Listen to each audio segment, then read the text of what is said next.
اعوذ باللہ من الشیطان الرجیم بسم اللہ الرحمن الرحیم۔ السلام علیکم۔ آج ہم پڑھیں گے 17 سے اردو تفسیر سورہ نساء کو۔ شیطان کو اس معنی میں تو کوئی بھی معبود نہیں بناتا کہ اس کے آگے مراسم پرستش ادا کرتا ہو اور اس کو الوہیت کا درجہ دیتا ہو، البتہ اسے معبود بنانے کی صورت یہ ہے کہ آدمی اپنے نفس کی باغ شیطان کے ہاتھ میں دے دیتا ہے اور جدھر جدھر وہ چلاتا ہے ادھر چلتا ہے، گویا کہ یہ اس کا بندہ ہے اور وہ اس کا خدا۔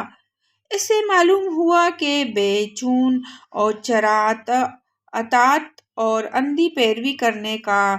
نام بھی عبادت ہے، اور جو شخص اس طرح کی اطاعت کرتا ہے وہ دراصل اس شخص کی عبادت بجا لاتا ہے جسے اللہ کو چھوڑ کر اس نے اپنا متاع بنایا ہو، یعنی ان کے اوقات میں، ان کی محنتوں اور کوششوں میں، ان کی قوتوں اور قابلیتوں میں، ان کے مال اور ان کی اولاد میں اپنا حصہ لگاؤں گا اور ان کو فریب دے کر ایسا پرچاؤں گا کہ وہ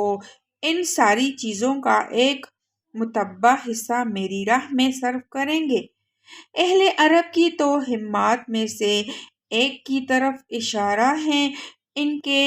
ہاں قاعدہ تھا کہ جب اونٹنی 5 یا 10 بچے جن لیتی تو اس کے کان پھاڑ کر اسے اپنے دیوتا کے نام پر چھوڑ دیتے اور اس سے کام لینا حرام سمجھتے تھے۔ اسی طرح جس اونٹ کے نطفے سے 10 بچے پیدا ہو جاتے اسے بھی دیوتا کے نام پر پن کر دیا جاتا تھا، اور کان چیرنا اس بات کی علامت تھا کہ یہ پن گیا ہوا جانور ہے۔ خدائے ساحت میں رد و بدل کرنے کا مطلب عیسیٰ کی پیدائش بناوٹ میں رد و بدل کرنا نہیں ہے، بلکہ دراصل اس جگہ جس رد و بدل کو شیطانی فعل قرار دیا گیا ہے وہ یہ ہے کہ انسان کسی چیز سے وہ کام لے جس کے لیے اللہ نے اسے پیدا نہیں کیا ہے، اور کسی چیز سے وہ کام نہ لے جس کے لیے اللہ نے اسے پیدا کیا ہے۔ بالفاظ دیگر وہ تمام افعال جو انسان اپنی اور اشیاء کی فطرت کے خلاف کرتا ہے، اور وہ تمام صورتیں جو وہ منشائے فطرت سے گریز کے لیے اختیار کرتا ہے۔ اس آیت کے روح سے شیطان کی گمراہ کن تحریکات کا نتیجہ ہے۔ مثلاً عمل قوم لوط ضبط و ولادت رہبانیت پر برہچرچ مردوں اور عورتوں کو بانجھ بنانا، مردوں کو خواجہ سرا بنانا، عورتوں کو ان خدمات سے منحرف کرنا جو فطرت سے ان کے سپرد کی ہیں، اور انہیں تمدن کے ان شعبوں میں گھسیٹ لانا جن کے لیے مرد پیدا کیا گیا ہے۔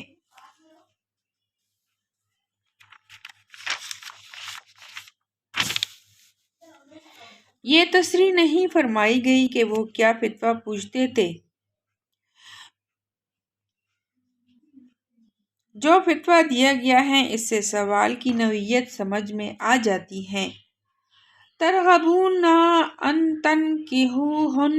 کا مطلب یہ بھی ہو سکتا ہے کہ تم ان سے نکاح کرنے کی رغبت رکھتے ہو، اور یہ بھی ہو سکتا ہے کہ تم ان سے نکاح کرنا پسند نہیں کرتے۔ یہاں سے لوگوں کے سوال کا جواب شروع ہوتا ہے۔ سوال یہ تھا کہ ایک سے زائد بیویاں ہونے کی صورت میں عدل کا جو حکم دیا گیا ہے اس پر کس طرح عمل کیا جائے، جبکہ ایک بیوی دائم المرض ہے یا طالق الزن اور شوق کے قابل نہیں رہی ہے، کیا اس صورت میں بھی اس پر لازم ہے کہ دونوں کے ساتھ یکساں رغبت رکھے، یکساں محبت رکھے، جسمانی تعلق میں بھی یکسائی برتے، اور اگر وہ ایسا نہ کرے تو کیا عدل کی شرط کا تقاضا یہ ہے کہ وہ دوسری شادی کرنے کے لیے پہلی بیوی کو چھوڑ دے؟ نیز یہ کہ اگر پہلی بیوی خود جدا نہ ہونا چاہے تو کیا زوجین میں اس کا معاملہ ہو سکتا ہے کہ جو بیوی غیر مرغوب ہو چکی ہیں وہ اپنے بعض حقوق سے خود دستبردار ہو کر شوہر کو طلاق سے باز رہنے پر راضی کر لیں؟ کیا ایسا کرنا عدل کی شرط کے خلاف تو نہ ہوگا؟ یعنی طلاق و جدائی سے بہتر ہے کہ اس طرح باہم مصالحت کر کے ایک عورت اسی شوہر کے ساتھ رہیں جس کے ساتھ وہ عمر کا ایک حصہ گزار چکی ہے۔